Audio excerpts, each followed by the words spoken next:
groet in die mooie naam van ons Here Jesus Christus. Dis weer 'n voorreg om vandag saam met u op hierdie program te wees.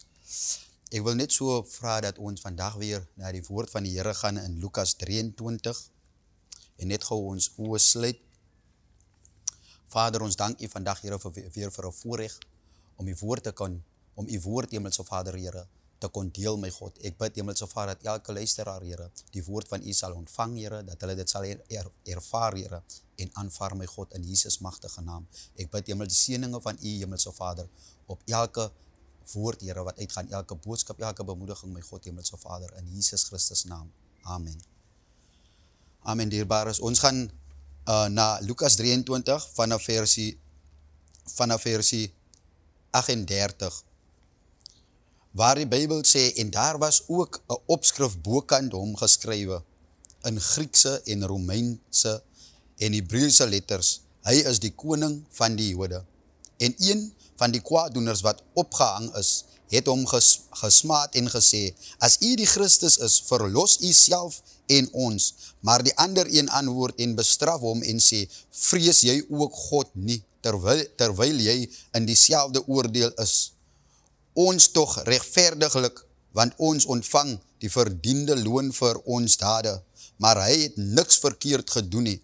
En hy sê vir Jesus, dink aan my Here, wanneer u in u koninkryk kom. En Jesus antwoord hom, voorwaar, ek sê vir jou, vandag sal jy saam met my in die paradys wees. En dit was omtrent die 6de uur, en daar het duisternis oor die hele aarde gekom, tot die 9de uur toe. Tot sover, die Here seën sy woord en die lesing daarvan. Ek wil vandag met u deel rondom hierdie gedeelte, rondom die kruisiging van ons Here Jesus Christus. Die Bybel sê dat hier was 2 kwaaddoeners wat saam met Jesus Christus gehang was. Een aan sy regter, een aan sy linkerkant. Die Bybel sê, en een van hulle het gesê, red jouself en ook vir ons. Die Bybel sê, maar die ander een het hom bestraf, deur vir hom te sê, hierdie man het niks gedoen nie. Ek en jy verdien hierdie straf, maar hy verdien dit nie. En hy sê, Here, dink aan my wanneer u in die koninkryk kom. En Jesus se antwoord was, vandag nog sal jy saam met my in die paradys wees. Ek dink daaraan, baie mense het vir Jesus Christus gespot terwyl hy op die kruis gehang het. Baie het hom uitgejou. Die Bybel sê die Fariseërs, die Sadduseërs, die hoëpriesters het hom uitgejou. Die mense het hom gesê, as jy dan die Christus is, red jouself van hierdie kruis af. Hulle het vir hom baie dinge gesê en genoem, hulle het hom seer gemaak. Maar soos ek en u weet, was die doel van hierdie kruisiging vir dieselfde mense wat hom bespot het, dieselfde mense wat hom uitgejou het, dieselfde mense wat hom sleg gesê het. In baie gevalle soek ons redding, ons soek verlossing, ons soek bevryding.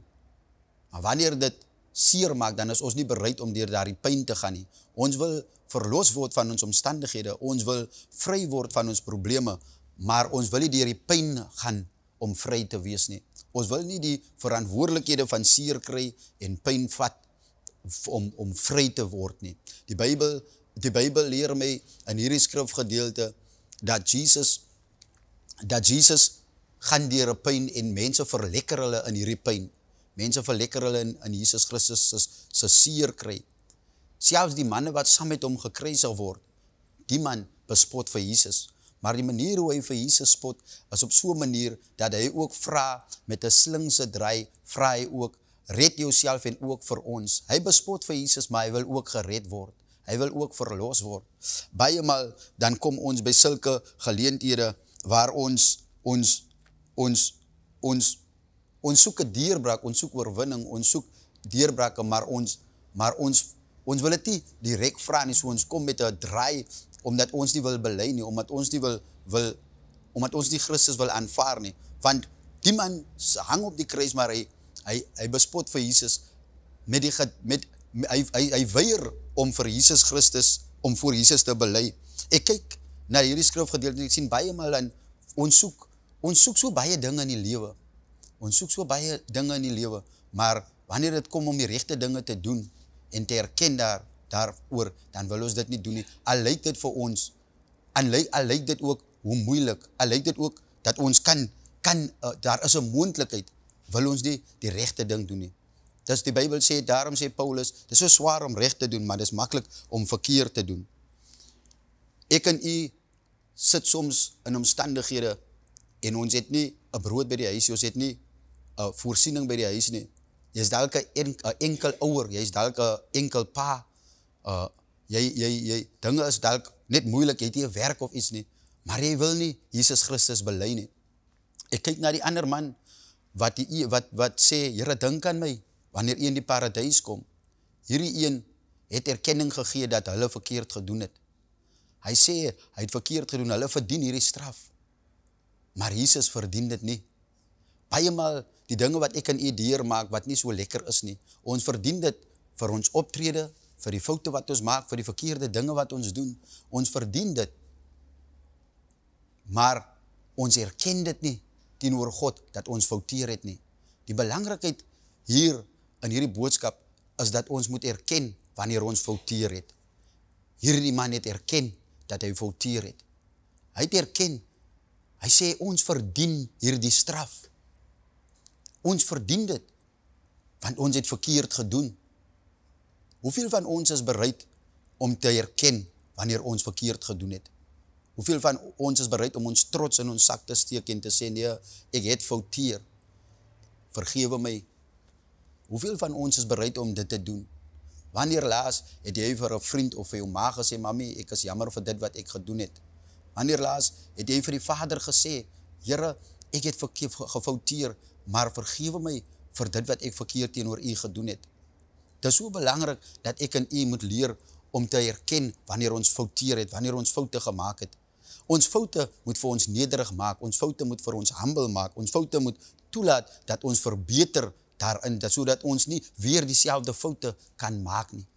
Dit is belangrik vir ek en vir u om dit te aanvaar. U sien, hierdie manne het nog nie hulle kruisiging, hulle het geweet hulle doen verkeerd, maar hulle het nie die kruisiging geaanvaar nie.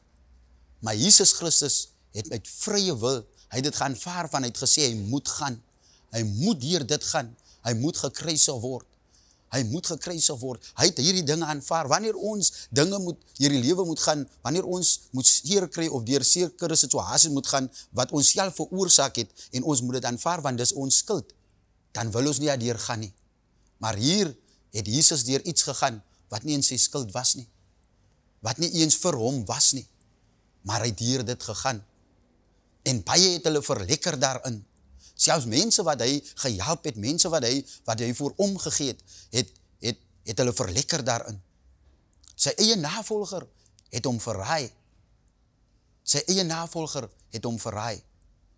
En baie ander het dit gelyk, maar hulle weet Jesus Christus was die een wat vir hulle gehelp het. En hoeveel mense se huis het Jesus nie gaan sit daardie tyd teen, hoeveel mense se wonings met wie, hoeveel mense het hy nie gesprekke gehad nie, hoeveel was nie in behoeftes en hy het hulle uitgehelp nie, maar hier hang hier dieselfde man aan die kruis. In baie gevalle het ons mense wat vir ons baie maal help, en wanneer daai mense deur sekere situasies gaan, dan sien ek en u nie kans om vir hulle daar te wees nie. Maar vandag sien ek 'n man wat in 'n situasie is, en wat erken dat hy fouteer het. En toe hy erken dat hy fouteer het, toe sê Jesus Christus aan hom, vandag sal jy saam met my in die paradys wees. Wil jy nie vandag ook net soos hierdie man wees, deur te sê, Here, dink aan my, wanneer u in die koninkryk kom? Wil jy nie vandag ook soos hierdie manne uiting gee, en vir Jesus Christus verdedig, teenoor die wat kwaad praat van hom nie? Van hierdie man het Jesus verdedig op die kruis, terwyl die ander een hom bespot het, en hy daar die een stil gemaak, deur te sê, ek en jy is verkeerd. Jy kan nie so praat van hierdie man nie, van hy is onskuldig. Hoeveel keer het ons al dit gedoen, om mense stil te maak, wanneer hulle so praat teenoor die God wat ons dien? Ons God is 'n werklikheid, ons God lewe, daagliks in ons lewe. Die Bybel sê, en daar is 'n sekere man wat na Jesus toe gekom het met die naam van Nicodemus, en hy vra, wat moet hy doen om die koninkryk van God te beerwe? En Jesus sê vir hom, hy moet weergebore word. Hy sê, hoe kan hy weer in sy moederskoot ingaan? Maar Jesus sê vir hom, jy moet uit water en gees gebore word. Jesus Ek meen, hierdie man kom in die nag na Jesus toe en dis die tipe optrede wat ons het wanneer ons na Jesus toe wil kom en wil erken dat Jesus Christus 'n werklikheid is. Dis wanneer ons in donkerte in die nag wil ons kom. Ons wil nie hê ander moet ons sien wanneer ons Jesus bely nie. Ons wil hê ander moet sien wanneer ons na Jesus Christus gaan nie. Ons is skaam en bang en bevrees vir wat mense gaan sê. Maar vandag wil ek jou sterk bemoedig. Dit maak nie saak nie. Hierdie man het nie omgegee waar hy hang nie en hoe Jesus daardie moment lyk nie, vol bloed, vol oopgeslaan. Hy lyk nie so goed nie. Hy hang daar op die kruis, maar hierdie man het nie omgegee hoe hy lyk nie. Hierdie man het kans gesien om vir hom te sê, Here, dink aan my wanneer u in die paradys kom. Maar ek vra vir u vandag, sien u kans om vir Jesus te sê, dink aan my Here. Daar wat u is vandag.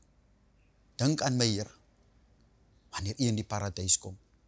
Het is so belangrik dat hierdie man in die situasie daardie openbaring gekry het, dat Jesus Christus 'n werklikheid is. Dat hy gesien het en self gesê het, hierdie man het niks verkeerds gedoen nie. Hy is nie soos ons nie, want hy is die lewende seun van God. Hy is die lewende seun van God en hy het aangekondig hoe danig hy sal sterwe.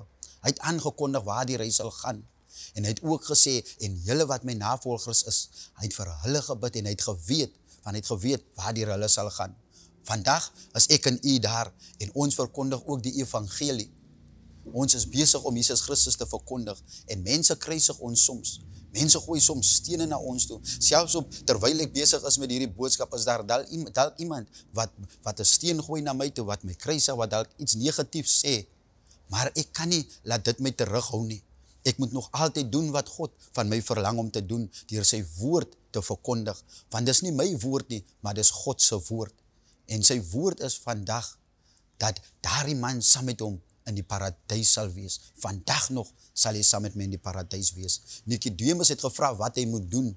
Jesus het hom gesê, jy moet weergebore word. Maar hier sê Jesus nie vir hierdie man, om die koninkryk van God in te gaan, moet jy weergebore word nie. Hier sê Jesus Christus direk aan hierdie man, vandag nog sal jy saam met my in die paradys wees. Wil jy nie saam met Jesus Christus in die paradys wees nie? Wil jy nie saam met Jesus Christus ervaar hoe wonderlik hierdie paradys is, wat hy van praat nie?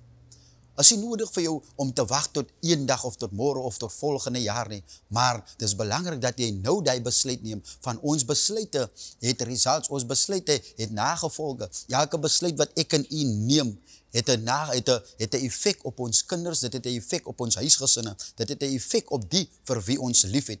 Ons besluite het 'n effek op ons geliefdes se lewens, want wanneer ons 'n besluit neem, dan raak dit ook vir hulle wat vir ons liefhet. En daarom was mense hartseer, die wat vir Jesus Christus liefgehad het, toe hulle sien dat Jesus daar hang, toe hulle hartseer. Vir hulle het dit gelyk asof dinge nie uitgaan werk nie.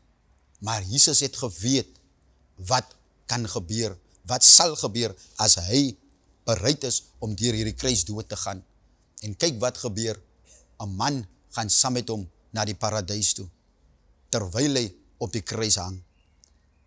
Wat is ek en u vandag bereid om te doen, sodat Jesus kan sien dat ons ook belangstel in hom?